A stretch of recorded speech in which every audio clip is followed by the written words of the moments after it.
guys, it's LaShanda Henry here, aka SistaSense, and today's video is revisiting my startup story.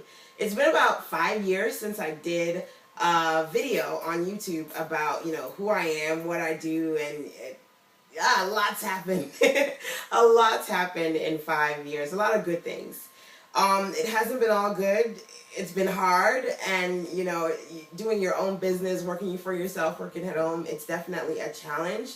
But I've learned a lot, and I kind of wanted to think about how far I've come and how much has happened in the last 5 years to kind of give you an up-to-date view of me. And SistaSense, really, it's about me making sense of making money online, but in the process of that, sharing all the things that I've learned with you. And from you, because of you, over the last several years, I realized it's not even just about sharing information, just the inspiration that one gets when you see somebody doing what you want to do, or showing you how it's possible to do anything you want to do. It really is a big kick in the pants, a self-motivational tool that a lot of us can use. We don't necessarily have the opportunity to just kind of shake the hand of our mentors, but with spaces like YouTube, we can log on, connect, and really feel connected. So, okay,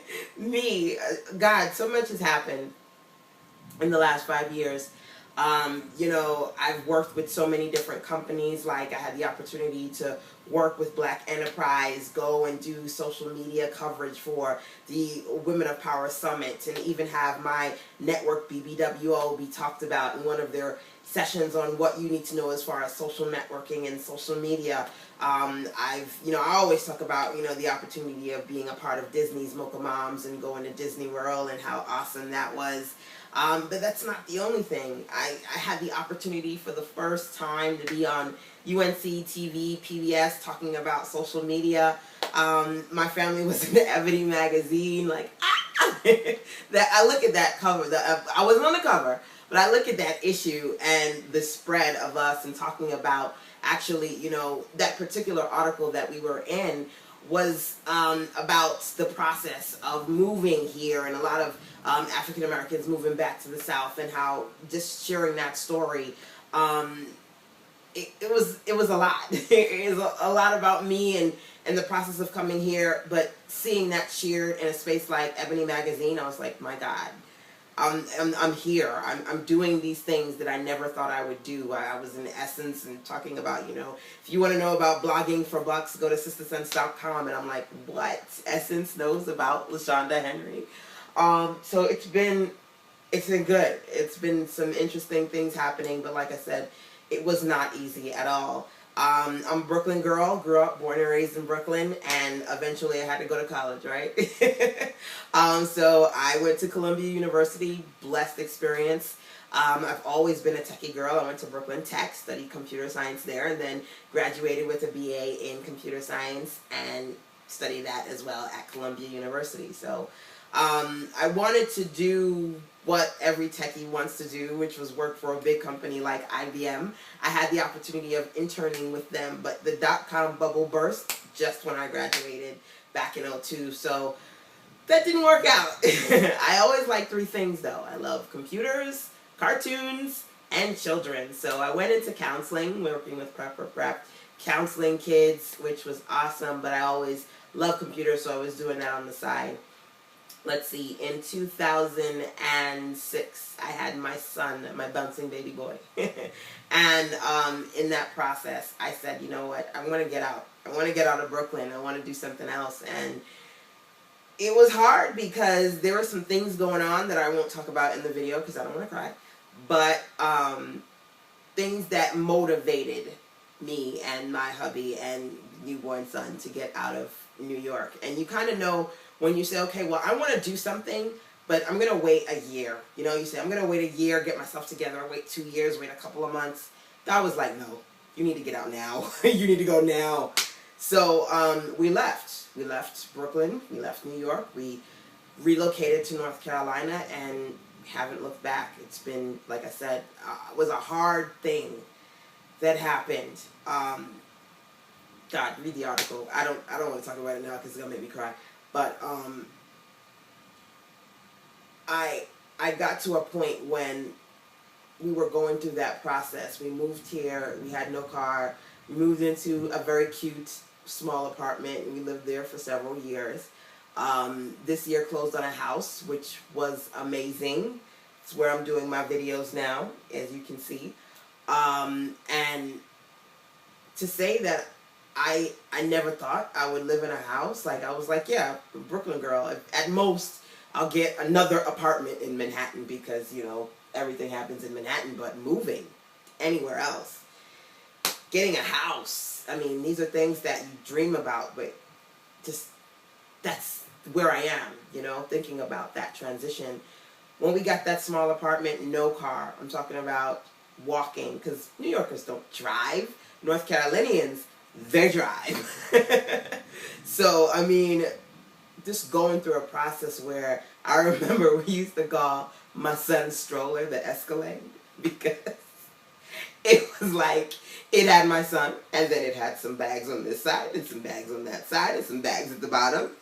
I mean, you gotta do what you gotta do, you know? And I think about how when we were in the apartment, when we moved here to North Carolina, it took me a while to get a desk, right? So I said, okay, I'm gonna take these tote containers, they're sitting right here, and I'm gonna put my desk, that's gonna be my desk, I'm gonna put my computer right here. You know, really, when I say living off within my means and on a really tight budget, seriously, it's just like,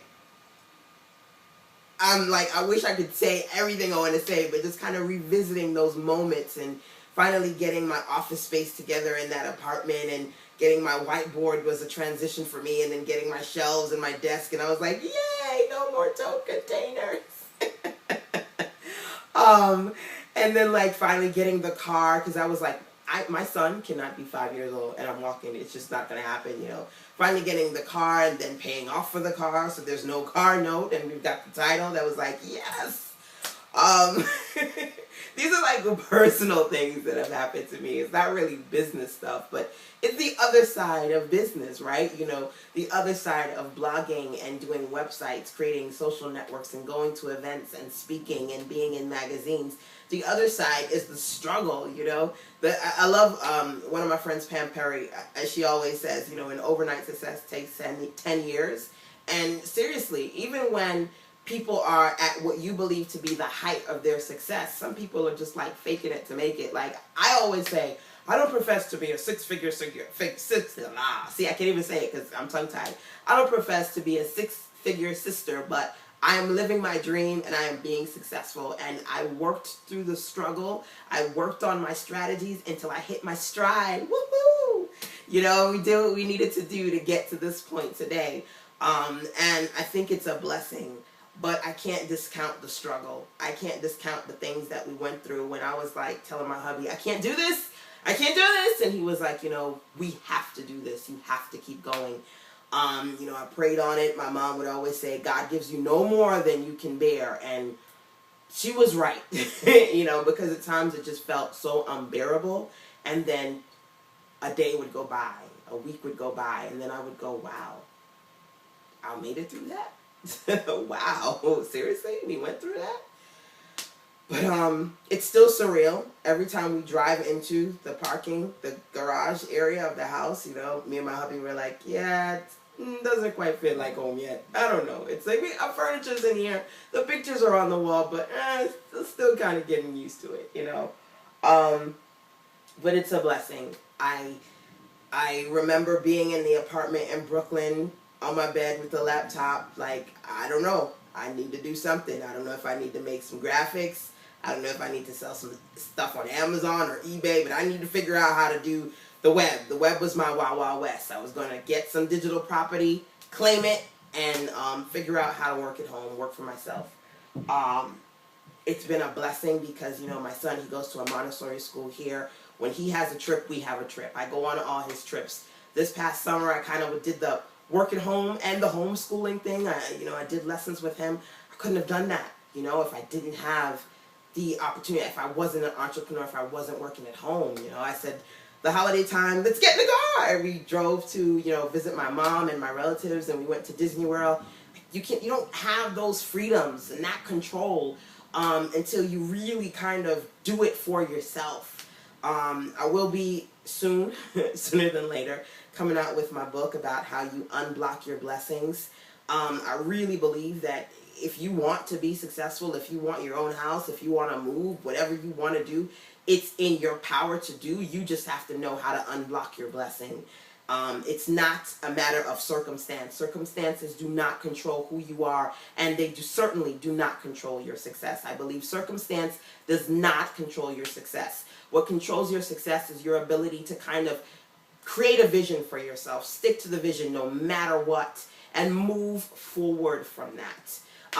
Definitely watch my older videos, right? You know, when I talk about my success story, or, you know, me being at home and blogging and I've got my little headset on. I transitioned from the headset. I got new software. I got new cameras. I got a new home. But it wasn't like it happened overnight. And I certainly had to sit on my tote container with my laptop before I did anything else. But I had to do it. So that's why I'm doing this video today, just to kind of revisit for myself and for you the things that I've been through. And I don't want to cry on this video, and some things were hard, and you may not see it on my face because I'm smiling, but I know in my heart what I went through to get to where I am today. And I just kind of wanted to share that with you. So wherever you are today, make the most of it, because God, you don't know where you're going to be tomorrow. You know, 5 years, it feels like a long time and a short time simultaneously, but we made it through, and it was truly a blessing. So, whew. This is me revisiting my startup story. Definitely check me out at SistaSense.com, the place where I help you make sense of making money online. I've got more to share, more to give, more to motivate. I'm certainly not done, you know, and not until I'm sitting down with Oprah and we're having a conversation about what happened in those years until the point where I meet her. There's more to come, and I'm here for you. So whether it be I'm sharing you information, or I'm inspiring you in some way, shape, or form, or I'm driving you crazy with all my emails, I am here for you. Okay, so